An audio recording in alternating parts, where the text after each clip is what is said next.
In 1884 het Europese moondhede bymekaar gekom in Berlyn, nie om eenheid te vier nie, maar om 'n kontinent te verdeel. Die Berlynse konferensie het die begin van Afrika se verdeling, wat inheemse regering ignoreer en arbitrære grense trek vir ekonomiese gewin.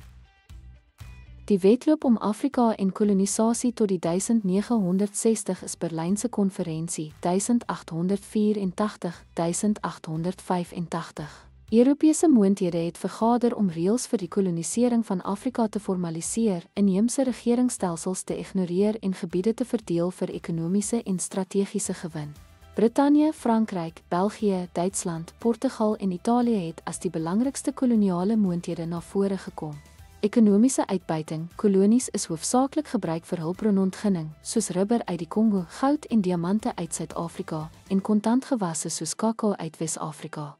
Infrastruktuurontwikkeling, spoorweë, hawens en paaie is ontwerp om koloniale ekonomiese belange te dien eerder as plaaslike behoeftes. Politieke beheer, Europese moondhede het nuwe politieke strukture, dikwels gesentraliseerd en autoritair, ingestel, wat diverse prekoloniale stelsels vervang het. Grense is arbitrair getrek en etniese en kulturele gemeenskappe saamgegroepeer of verdeel. Kulturele impak, koloniseerders het Europese tale, onderwysstelsels en godsdienste bekendgestel, wat dikwels inheemse tradisies ondermyn het. Hierdie kulturele hervorming het nuwe elites geskep, maar ook bygedra tot identiteitskonflikte.